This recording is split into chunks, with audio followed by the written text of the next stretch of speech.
नमस्कार दोस्तों, कैसे हैं आप सभी लोग? है ना? आपके अपने इस नए बैच में आपका बहुत बहुत स्वागत करता हूं मैं। ठीक है, तो जो विद्यार्थी नया बैच लिए हुए होंगे उनको पुराना बैच मिल गया होगा जो 15 जुलाई से स्टार्ट हुआ था, ठीक 3 महीने पहले। है ना? वो बैच मिल गया होगा, उसमें सारी क्लासेस पड़ी हुई हैं, मैथ की, जीएस की, हिंदी की, इंग्लिश की। उसको पढ़ना स्टार्ट करिए। 8 अक्टूबर से ये बैच स्टार्ट होगा। तो 8 अक्टूबर से, आज 5 अक्टूबर है ना? तो 8 अक्टूबर से स्टार्ट होगा। उसके पहले मेरा कर्तव्य है कि मैं आपकी सारी क्वेरीज दूर कर दूं, सारे डाउट दूर कर दूं। कि आपके मन में आ रहा है, बहुत सारी इंक्वायरी आपने भेजी है व्हाट्सएप पर कि सर अगर मैं पूरी जीएस, पूरी हिंदी, पूरी इंग्लिश, पूरी मैथ कवर करने बैठूंगा तो क्या पेपर तक कवर हो जाएगा? तब तो 6 महीने में भी कवर नहीं होगा। तो स्मार्ट स्टडी करनी है। स्मार्ट स्टडी क्या है? उसी के लिए तो मैं यहां पर आया हूं। 5, 6, है ना, 7, ये 3 दिन मैं आपके साथ आऊंगा और इस 15-15, 20-20 मिनट के सेशन में मैं आपको ये बता दूंगा कि अपनी हार्ट बीट बढ़ाओ नहीं, डरो नहीं, बहुत आसानी से पेपर क्रैक हो जाएगा। बस मेरी स्ट्रेटजी अपनाना। बाकी जो जहां भटक रहे हैं उनको भटकने दो, लास्ट में वो एसएसजी गुरुकुल ही आने वाले हैं।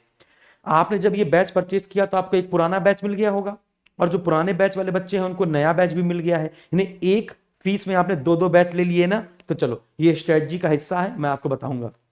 तो सबसे ज्यादा इंक्वायरी इस बात की थी कि सर आप ये बता दीजिए कौन सा सब्जेक्ट कितने नंबर का आता है। वो तो मैंने आपको बता दिया है कि 25 25 25 25 25 क्वेश्चन मैथ के, 25 क्वेश्चन हिंदी के, 25 क्वेश्चन इंग्लिश के, 25 क्वेश्चन आपके जीएस के आते हैं। है ना? लेकिन इंपॉर्टेंट ये नहीं है कि सर पूरी मैथ पढ़नी है। सर मैथ में कुछ चैप्टर होंगे ना जो बहुत महत्वपूर्ण होंगे। सर जीएस में पूरी इतिहास रट लें क्या? पूरा संविधान, पूरा भूगोल? अरे सर पागल हो जाएंगे, क्या हो करना है? तो उसी के लिए मैं यहां पर आया हूं, आपकी हार्ट बीट को कम कर दूंगा। जो जो टॉपिक मैं बताऊं उस टॉपिक को नोट कर लेना। हालांकि ये वीडियो तो अब आपके पास रहेगा, है ना? तो अभी जो हम बात करने वाले हैं वो ग्रुप सी वाले विद्यार्थियों के लिए बात करने वाले हैं। इसके बाद ग्रुप डी वाले विद्यार्थियों के लिए, इसके बाद स्टेनो के लिए। है ना? आजकल में मैं ये 3 वीडियो आपको दूंगा, इसको आराम से देखिएगा। बस उसी पर सबसे पहले चर्चा करनी है, क्या पढ़ना है और क्या छोड़ना है ना? तो स्टार्ट किया जाए। तो सबसे पहले हम लोग यहां पर बात करते हैं बच्चों, सबसे पहले बात करते हैं मैथ की ना। सबसे पहले किसकी बात करते हैं? मैथ की। मैथ में जो सबसे ज्यादा चैप्टर पूछता है एनटीए वो है एलसीएम एचसीएफ। एलसीएम एचसीएफ के 3 प्रश्न पूछता है। बाकी दशमलव भिन्न से एक प्रश्न आता है। चाल, समय, दूरी से आपके 2 प्रश्न हैं, जिसमें एक आपका रेलगाड़ी वाला आता है ना, जो पुल पार करने वाला होता है। एक, है ना, 2 प्रश्न आपके द्विघात समीकरण के आते हैं। जो मैं आपको बता रहा हूं उस पर जरा फोकस कीजिएगा, क्योंकि कुछ चैप्टर आते हैं और कुछ चैप्टर आपको आते नहीं हैं। इसमें उन विद्यार्थियों का बड़ा नुकसान हो जाता है जिन विद्यार्थियों को एडवांस मैथ नहीं आती है, क्योंकि एडवांस मैथ का इसमें अच्छा सा रोल रहता है। कभी कभी तो कोऑर्डिनेट ज्योमेट्री भी पूछ देता है एक क्वेश्चन।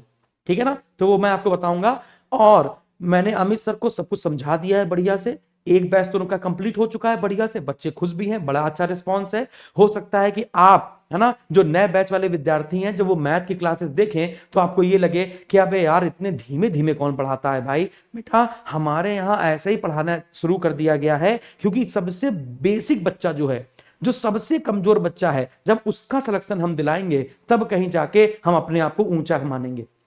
क्योंकि होशियार बच्चे का सिलेक्शन दिलाने का कोई तात्पर्य नहीं, वो तो ले ही लेगा, उसको सेल्फ स्टडी करा देगी। लेकिन जो बिल्कुल बेसिक बच्चा, जिसको मैथ का मान नहीं आ रहा है, उसको मैथ सिखाई जाए और वो अगर सिलेक्शन लेकर दिखाए, तो हम लोग अपना सर गर्व से ऊंचा कह सकते हैं कि हमने इस विद्यार्थी का सिलेक्शन दिलाया है ना? तो हो सकता है कि मैथ की जो क्लासेस हैं वो बिल्कुल बेसिक से, बिल्कुल जीरो लेवल से स्टार्ट की गई हैं। तो आपको लग रहा हो कि अरे यार सर ने तो बहुत खींचा है लंबा लंबा। लेकिन बच्चा 8 तारीख से जब आपका बैच स्टार्ट होगा, नहीं सर जीरो लेवल से ही पढ़वाइए, नहीं सर बहुत अच्छा पढ़ाया है, नहीं सर हम लोग तो पुराने बच्चे हैं, हम लोग जानते हैं, नहीं सर बहुत बेस्ट है सर, जो बिल्कुल बेस्ट है। ओके ठीक है, वापस आते हैं, है ना? पुराने बैच वाले विद्यार्थी अपना फीडबैक देते रहते हैं फटाफट से। अरे देखो, मैं हम लोग सबको तो खुश नहीं कर सकते, सबको खुश नहीं किया जा सकता है। उसमें कोई ना कोई, चाहे जान भी दे दोगे ना तब भी वो कह देगा कि अरे अपने फायदे में कोई जान दी होगी, कौन सा ऐसे हमारे लिए जान दे दी, कोई नहीं। हाँ, तो एलसीएम एचसीएफ के बच्चों 3 प्रश्न है, दशमलव भिन्न के 1 प्रश्न है, चाल समय के 2 प्रश्न है, द्विघात समीकरण के 2 प्रश्न है, प्रोबेबिलिटी के 2 प्रश्न है। यानी आप देखिएगा 2, 2, 4, 2, 6, 2, 8 और 2, 10, 25 में से 10 प्रश्न अकेले एडवांस मैथ के हैं। और नंबर सिस्टम को भी अगर मिला लो तो लगभग 12 प्रश्न। तो यानी आधी एडवांस मैथ है और आधी है अरिथमेटिक। अगर आप लोगों को औसत सरलीकरण साझेदारी percentage work and time SICI अगर ये कठिन लगता है तो छोड़ सकते हो रेशियो प्रपोर्शन, क्योंकि इन सब से एक एक एक एक एक, एक प्रश्न आता है। मजेदार तो ये है कि NTA सारे सब्जेक्ट से प्रश्न उठाता है, किसी को छोड़ता नहीं है ना। और आप देखेंगे यही यही वाला जो पार्ट है, ये मैंने 2 महीने पहले भी ऐसी स्ट्रेटजी बनाई थी जो आज मार्केट में वायरल हो रही है, यहीं से छाप के, है ना। आप जब भी ग्रुप सी ग्रुप डी डालेंगे, है ना, सिलेक्शन के बेस पे डालिए, व्यूज के बेस पे डालिए, तो आप SSG गुरुकुल सबसे आगे पाओगे, है ना। तो चलिए कोई बात नहीं, है ना। मैं जान रहा हूं, मैं कह रहा हूं सुबह का भूला शाम को आएगा जरूर। आज नहीं आएगा, कल आएगा, कल नहीं आएगा, परसों आएगा, वो हमारे पास आएगा ही जरूर, ठीक है। लेकिन टाइम बर्बाद करने से कोई मतलब नहीं है। तो एवरेज, साधारण ब्याज, अनुपात, simplification, work and time, percentage और साझेदारी परसेंटेज, ये सिर्फ एक एक क्वेश्चन आते पार्टनरशिप के। प्रॉफिट लॉस के 2, त्रिकोणमिति 2, बीजगणित 2, ज्योमेट्री 2, LCM SCF 3, है ना, दशमलव भिन्न, चाल समय, प्रायिकता और द्विघात समीकरण। कल से शायद आपकी मंडे से आपकी प्रोबेबिलिटी की क्लास शुरू हो रही है ना। मंडे से अमित सर आपकी प्रोबेबिलिटी की क्लास स्टार्ट करेंगे। उससे पहले एक यहां पर और भी क्वेश्चन आता है जो ग्रुप डी में आता है ना, माध्य, माध्यिका, बहुलक, ये वाला, और हो सकता है कि ग्रुप सी में भी आए। तो सबसे पहले वो स्टार्ट करवाएंगे, फिर प्रोबेबिलिटी स्टार्ट करवाएंगे। तुम लोगों का काम क्या है, सिर्फ जितना पढ़ाया जाए उतना पढ़ना, बाकी सरदर्द नहीं करना। किसने क्या कहा, उसका आंसर जल्दी क्यों आ गया, हो सकता है मैं पढ़ाऊं या सर पढ़ाएं तो कुछ बच्चे आंसर जल्दी जल्दी दे दें, वो पुराने बच्चे होंगे। तो डरना नहीं है, तुम्हें उनसे फाइट करनी, लड़ना नहीं है, फाइट करने की। इसने आंसर दे दिया, हमें भी आंसर देना है। तुम 10 बार पूछोगे, 10 बार हम लोग बताएंगे, कोई दिक्कत नहीं, बस चिड़ मत दिलवाना, ठीक है ना। हाँ, तो ये हो जाएगा मैथ। अब मैथ के बाद मैं आप बताता हूं लेवल क्या रखा जाएगा, समझिएगा। एडवांस में 8 क्वेश्चन है, अरिथमेटिक में 17 क्वेश्चन है, लेकिन अगर हम लोग प्रोबेबिलिटी को मिला ले, नंबर सिस्टम को मिला ले, द्विघात समीकरण को मिला ले, तो लगभग 12 क्वेश्चन यहां पर हो जाएंगे और 13 क्वेश्चन यहां पर हो जाएंगे, है ना। बात समझ में आ रही है। और लेवल कौन सा रहेगा, लेवल मैक्सिमम अरिथमेटिक में जो टाइप नंबर 3 होता है, लेवल 3। जैसे आपको पता है परसेंटेज में 7 टाइप के सवाल बनते हैं, तो 7 टाइप के नहीं पढ़ने हैं, सिर्फ 3 टाइप के पढ़ने हैं। बात समझ आ रही है। तो कौन से लेवल से पढ़ना है वो भी आपको हमारे ऊपर छोड़ना है, और जो हम आपको प्रैक्टिस शीट देंगे वो भी लेवल वाइज देंगे, लेवल 1, लेवल 2, लेवल 3, आपके लेवल की, ठीक है। ये हो गई मैथ। मैथ के बाद आते हैं जीएसजी के।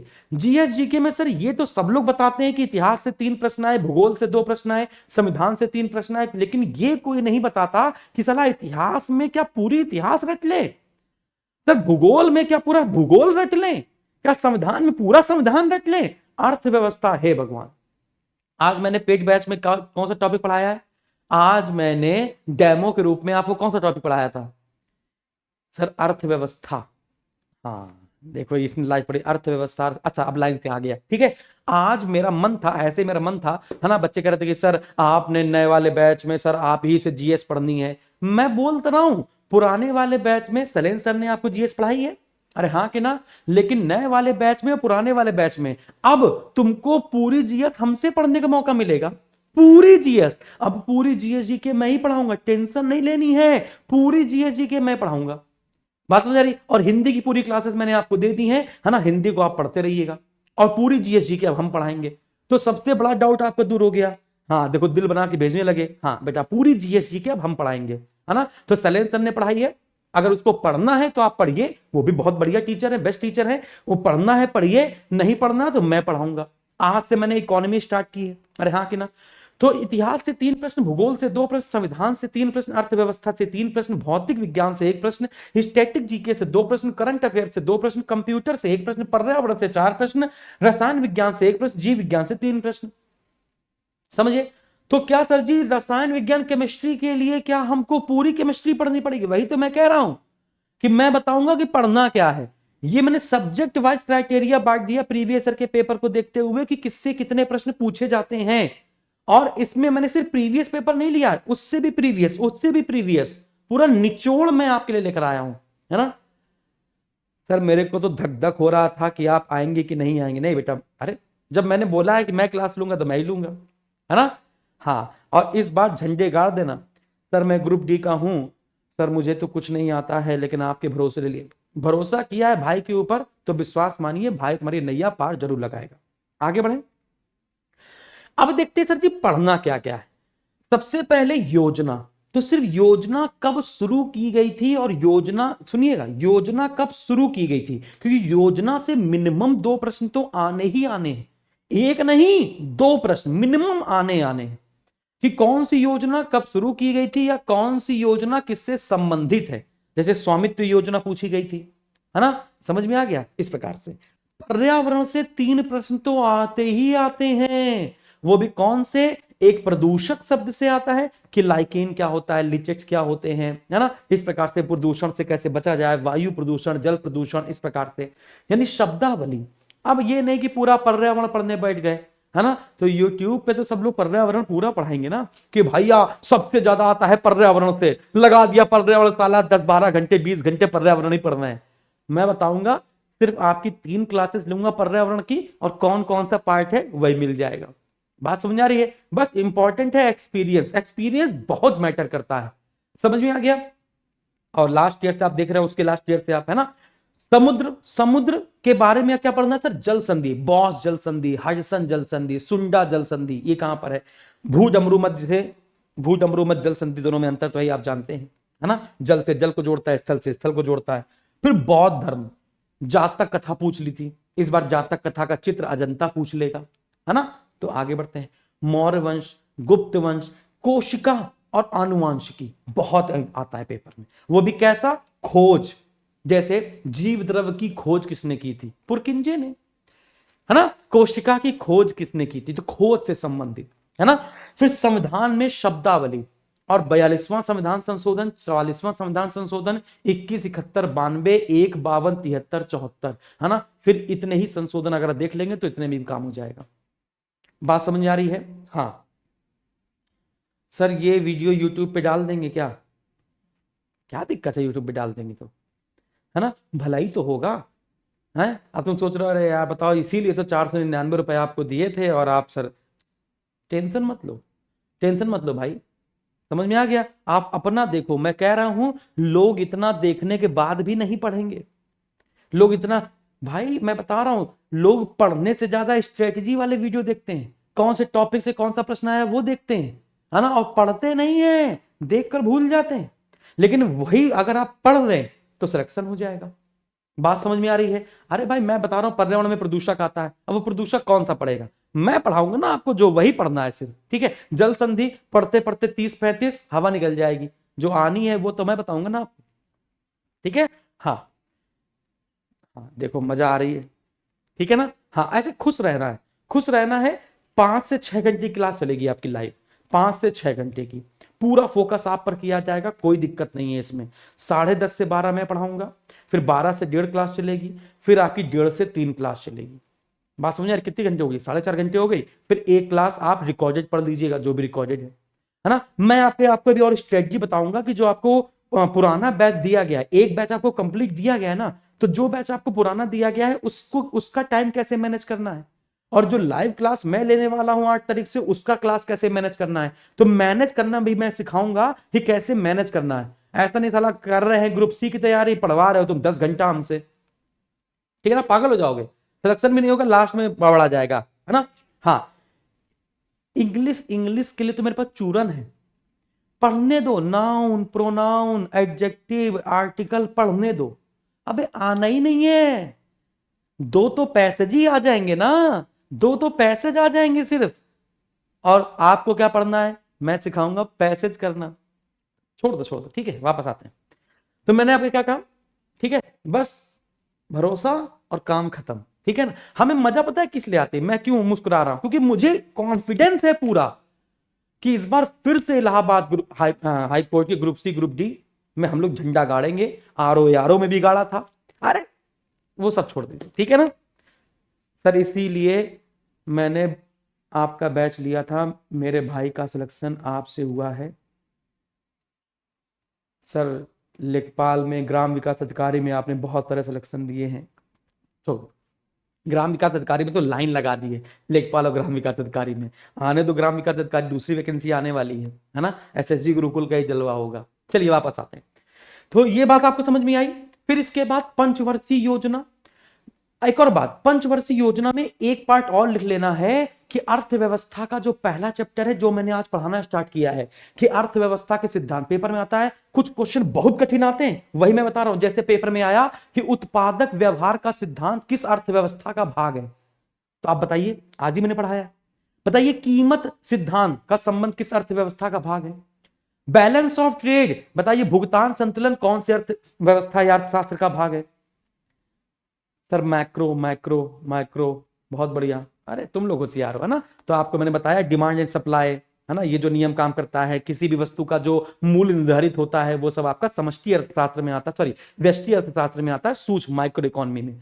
तुम्हें याद हो गया है ना, है ना। तो कल हम लोग पढ़ने वाले हैं अर्थव्यवस्था के क्षेत्र, प्राथमिक क्षेत्र, द्वितीयक क्षेत्र, तृतीयक क्षेत्र, पढ़ के आना, है ना। और ये चैप्टर 1 अर्थव्यवस्था का बहुत महत्वपूर्ण, अर्थव्यवस्था का परिचय, अर्थव्यवस्था के क्षेत्र, अर्थशास्त्र का प्रकार, और फिर इसके बाद जो समाजवादी अर्थव्यवस्था, पूंजीवादी अर्थव्यवस्था, 3 क्लासेस लेंगे अर्थव्यवस्था के चैप्टर 1 की, और फिर क्वेश्चन करवा देंगे। जैसे रेलवे वालों को हम करा रहे हैं, रेलवे वालों को पहले एक पूरा टॉपिक पढ़ा देते हैं, और टॉपिक पढ़ाने के बाद उसके फिर क्वेश्चन करवा देते हैं 50-60, है ना। तो वो खुश हो जाते हैं कि यस सर अब तो पूरा टॉपिक क्लियर हो गया है। वैसे ही आपको मैं टॉपिक पढ़ा दूंगा, इसके बाद क्वेश्चन करवा दूंगा, ठीक है ना। हाँ, यूट्यूब पे करवा दूंगा, चाहे पेड बैच पे करवा दूंगा, कोई दिक्कत नहीं। फिर इसके बाद केमिस्ट्री में सिर्फ क्वेश्चन किससे आता है, अयस्कर धातु से। जैसे हेमेटाइट किसका अयस्क है, मैग्नेटाइट किसका अयस्क है, पायरोलिसाइट किसका अयस्क है, सिडराइट किसका अयस्क है ना, बॉक्साइट किसका अयस्क है, कैलामाइन, बताइए कैलामाइन किसका अयस्क है। ये पूछा गया कि कैलामाइन से क्या निकलती, कौन सी धातु निकलती है, तो कैलामाइन जस्ता का है ना। कंप्यूटर में सिर्फ फुल फॉर्म, आपने प्रीवियस पेपर देखा, कंप्यूटर में फुल फॉर्म पूछा गया है, HTTP HTML, है ना, और कोबोल, इन सब का फुल फॉर्म पूछा गया। तो कंप्यूटर की जीके आती है, ऐसा नहीं कि कंप्यूटर पढ़ने बैठ जाना 1 नंबर के लिए। फिर इसके बाद फिजिक्स में मेजरमेंट पढ़ना है, मापन, ध्वनि चैप्टर पढ़ना है, प्रकाश चैप्टर पढ़ना है, यानी तरंग गति वाला चैप्टर पढ़ना है ना। तो heat, light, sound, heat light sound action हो जाएगा अब तो, है ना। फिर इसके बाद मेजरमेंट, इतना पढ़ लेना है, ठीक है। बाकी मेजरमेंट में इकाइयां आती है, ऊर्जा का मात्रा क्या होता है, 1 जूल में कितने अर्ग होते हैं, ऐसा वाला। फिर यात्रियों का क्रम बहुत आता है, एक क्वेश्चन जरूर आता है कि कौन सा यात्री किसके समय आया था, उसको क्रम से लगाइए, उनकी पुस्तकें, तो जो भी विदेशी आए थे उनकी पुस्तकें पूछी जाती हैं। जनक अध्ययन किस शब्द का प्रयोग, जैसे इकोलॉजी शब्द का प्रयोग किसने किया, इकोलॉजी शब्द किसने दिया, है ना, क्रोमोसोम शब्द किसने दिया, तो इस प्रकार वाला जो शब्द है। फिर इसके बाद उनके जनक कौन है, और इसके बाद अध्ययन पूछा जाता है कि कवकों का अध्ययन, सहवालों का अध्ययन क्या कहलाता है, कवकों का अध्ययन क्या कहलाता है। मैंने आपको सूत्र बताया है, हाइड्रो जहां पर मिले वहां पानी, जहां पर हाइग्रो मिले वहां आर्द्रता, जहां लैक्ट मिले वहां दूध। तो जब भी कोई दूध से प्रश्न पूछेगा तो लैक्ट, LACT बताया ना हमने, LACT। जैसे लैक्टोबैसिलस दूध का जीवाणु, लैक्टोज दूध की शर्करा, लैक्टिक एसिड दूध वाला अम्ल या दही में जो अम्ल पाया जाता है ना, लैक्टोमीटर दूध का घनत्व, दूध की शुद्धता, समझ में आ रही है। तो लैक्ट से ही सारा काम हो जाने वाला है। बाकी कुछ क्वेश्चन पर्यावरण से लुप्त प्राय जीवों से आते हैं, कि बताइए, आपको पता है ना रेड डाटा बुक होती है, आपको पता है, और कुछ अधिनियम, पर्यावरण संरक्षण अधिनियम, वन्य जीव संरक्षण अधिनियम, तो उससे कुछ क्वेश्चन है। फिर प्रमुख संशोधन बता चुका हूं, 42वां 44वां, तो बहुत ज्यादा इंपॉर्टेंट है। इसके संगठन मुख्यालय और करंट अफेयर में क्या, कौन सा पदक किसने जीता, और स्टैटिक जीके से संबंधित जो प्रथम है। फिर जीव विज्ञान में रोग कारक लक्षण, मॉडर्न हिस्ट्री, अर्थव्यवस्था का चैप्टर 1 पढ़ाकर मैं आपको मॉडर्न हिस्ट्री पढ़ाऊंगा, समझे क्या। तो पहले हम आपको वो टॉपिक पढ़ा देंगे जिससे पेपर आना है। तो जैसे मैंने अर्थव्यवस्था का पहला चैप्टर मैंने आज पढ़ाना स्टार्ट किया, 3 दिन के बाद मैं आपको मॉडर्न हिस्ट्री में गांधी युग पढ़ा दूंगा, क्योंकि उससे पेपर में ज्यादा प्रश्न आएंगे। बौद्ध धर्म पढ़ा दूंगा, जो जो टॉपिक इंपॉर्टेंट है। बाकी तो आपके पास पूरा बैच है ही, हम भी आपको पूरा पढ़ाएंगे, लेकिन वो जो आपको सिलेक्शन दिलाएगा। बताओ सिलेक्शन लेना है कि ज्ञाता बनना है। बस सर इसी कारण तो हमने आपका बैच लिया था, क्योंकि हम जानते हैं कि आपको पेपर की नब्ज पता होती है। Thank you very much, thank you. Sir मेरी दीदी ग्राम विकास अधिकारी बन गई, उसने कहा तुम पढ़ो पहले सर से। मैं इंग्लिश मीडियम का हूं, फिर भी मैंने ये बैच ले लिया है। चलो कोई बात नहीं। अच्छा एक और बात, एक और चीज है बच्चों, ये जो बैच हम लोग का है ना बच्चे, ये हिंदी मीडियम का है। हम हिंदी मीडियम ही पढ़ाते हैं, आपको पता है ना। हम हिंदी मीडियम ही बच्चों आपको पढ़ाते हैं, ये बात आपको पता है, ठीक है ना। नहीं फिर भी मैं ट्राई करता हूं, इंग्लिश मीडियम वाले जो विद्यार्थी हमारे पास जुड़ जाते हैं, है ना, कि हमें पढ़ना आपसे ही है, तो उनके लिए मैं कुछ शब्द जो है, जो हेडिंग्स वगैरह उन्होंने कोई भेजा भी था, सर आप मुझे पता था कि ये बैच हिंदी मीडियम का है, लेकिन मैंने फिर भी बैच खरीदा है क्योंकि मुझे आपसे पढ़ना अच्छा लगता है, मुझे आपके कॉन्सेप्ट समझ में आ जाते हैं। आप बस हेडिंग को इंग्लिश में लिख दिया करिए, मैं लिख दूंगा, 100% लिख दूंगा। जब भी तुम पूछोगे, मैं लाइव पढ़ाऊंगा ना, तो तुम्हें जो भी पूछना हो इंग्लिश, मैं इंग्लिश बोल दूंगा, ठीक है, कोई टेंशन नहीं है ना। हाँ, आपने विश्वास किया, हम आपको आपको पूरा सपोर्ट करेंगे। इसके बाद अम्ल क्षार, चींटी में, बिच्छू में, ये सब आता है। जो आवर्त सारणी, इमारत कौन सी स्थान पे है और किसका निर्माता क्या है, बांध परियोजना और प्रमुख आर्टिकल। बस पूरी जीएस में इतना पढ़ना है, पूरी जीएस में बच्चों सिर्फ इतना पढ़ना है। इंग्लिश आ जाओ, स्पेलिंग मिस्टेक्स 2 प्रश्न, ईडियम फ्रेसेस 2 प्रश्न, फिल इन द ब्लैंक्स 1 प्रश्न, वन वर्ड सब्स्टिट्यूट 1 प्रश्न, ग्रामर मिस्टेक सिर्फ किससे, वर्ब से, अकेले 6 प्रश्न, सिर्फ वर्ब से 6 प्रश्न। तो लोगों को पढ़ने दो नाउन, प्रोनाउन, वर्ब, आर्टिकल। आपको पढ़ाएंगे वर्ब, पढ़ाएंगे तो पूरा, पढ़ाया तो पूरा गया है ना। हाँ, ये स्ट्रेटजी। डायरेक्ट नरेशन 1, पैसेज के 10 प्रश्न आएंगे, 2 पैसेज होंगे, 5-5 प्रश्न, सिनोनिम 1, एंटोनिम 1। इंग्लिश हो गई। हिंदी पूरी देता है, कुछ नहीं छोड़ता है। लिंग, कारक, उपसर्ग, विशेषण, प्रत्यय, क्रिया, काल, शुद्ध वर्तनी, समास, संधि, वचन, सर्वनाम, साला सबसे एक एक प्रश्न डालता है। वाक्य शुद्धि से 2 प्रश्न, वाक्यांशों के लिए 1 प्रश्न से 2 प्रश्न, है ना, वाक्यांशों के लिए 1 शब्द से 2 प्रश्न, अलंकार से 1 प्रश्न, मुहावरा, लोकोक्ति, एक इससे, विलोम शब्द 1 प्रश्न, गद्यांश से 5 प्रश्न। गद्यांश करने की टेक्निक आपको पता है? गद्यांश करने की टेक्निक आपको पता है? ये मैंने आपको बताया है। अगर गद्यांश करने की टेक्निक ना पता हो तो हमें बता दीजिएगा, मैं गद्यांश करने की टेक्निक बता दूंगा आपको, है ना।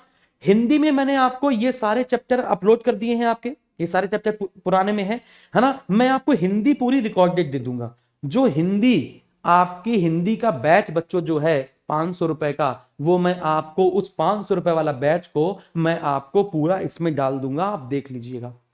अलंकार, वाक्यांश, वाक्य शुद्धि। तो हिंदी को स्टार्ट करने का कोई तात्पर्य मुझे नजर नहीं आ रहा है, लेकिन प्रैक्टिस इंपॉर्टेंट है। मैं आपको मुहावरा, लोकोक्ति याद करने का तरीका बताऊंगा, है ना। मैं आपको विलोम शब्द याद करने का तरीका बताऊंगा, वाक्य शुद्धि पढ़ाई चुका हूं, है ना। वाक्यांशों के लिए 1 शब्द याद करने का तरीका, जो वोकैब होगी उसको याद करने का तरीका मैं बताऊंगा। जैसे इंग्लिश की अगर हम लोग बात करें, इंग्लिश की बात करें तो इंग्लिश में कुछ मैं आपको तरीका बताऊंगा। जैसे कुछ शब्द बहुत फेवरेट होते हैं एनटीए के, जैसे शांत, तो पेसिफाई मतलब शांत, मॉलिफाई मतलब शांत, काम मतलब शांत, सूत मतलब शांत, ट्रैंकुल मतलब शांत, पीस मतलब शांत, है ना। तो ऐसे कुछ शब्द होते हैं जो पूछे जाते हैं। मैं आपको कुछ वोकैब बताऊंगा, उसी में सिनोनिम और उसी में एंटोनिम आप निकाल लेंगे, तरीका होता है। समझ में आ गया? जैसे एक शब्द जैसे आपने सुना होगा, कुछ ही एक आते, जैसे हार्डली, स्कार्सली के साथ व्हेन या बिफोर यूज करते हैं, नो सूनर के बाद देन यूज करते हैं। तो कंजक्शन में कुछ आपके 5-6 क्लू हैं, उसको पकड़ लेना है। वो सब छोड़ दीजिए मेरे ऊपर, वो सब आपको मैं बताऊंगा, ठीक है ना। ओके, और बाकी कुछ है? बाकी कुछ नहीं, ठीक है। तो ये सब मैंने आपको बता दिया है, तो आज के लिए फिर इतना काफी है। और ये ग्रुप सी का बताया है। अब इसके बाद थोड़ी देर के बाद, है ना, आपको ग्रुप डी का बताएंगे। सर मेरा ग्रुप डी का है, हाँ हाँ हाँ, इसके बाद ग्रुप डी और स्टेनो को बताएंगे, क्योंकि ये batch group C, group D, steno, driver सबके लिए है ना। हाँ, सबके लिए है ये, ठीक है ना। हाँ, तो मजा आई सर, आज आप आए, अच्छा लगा, लगने लगा कि नहीं सर, अच्छा, आज ही आपको लगने लगा कि सिलेक्शन हो गया है, इतने में ही लगने लगा। अरे बस हमें 1 महीना दो, 1 महीने में मैं आपको धुरंधर बना दूंगा, 1 महीने में, ठीक है, 1 महीने में धुरंधर बना दूंगा, ठीक है ना। भटकने तो बाकी लोगों को, वो आएंगे हमारे पास ही, आज नहीं कल, कल नहीं परसों आएंगे, ठीक है ना। या फिर जब आप लोग बताएंगे, तब वो हमारे पास आएंगे, ठीक है। तो चलिए, धन्यवाद, और फिर थोड़ी देर के बाद मिलेंगे ग्रुप डी वाले विद्यार्थियों के साथ। जय हिंद।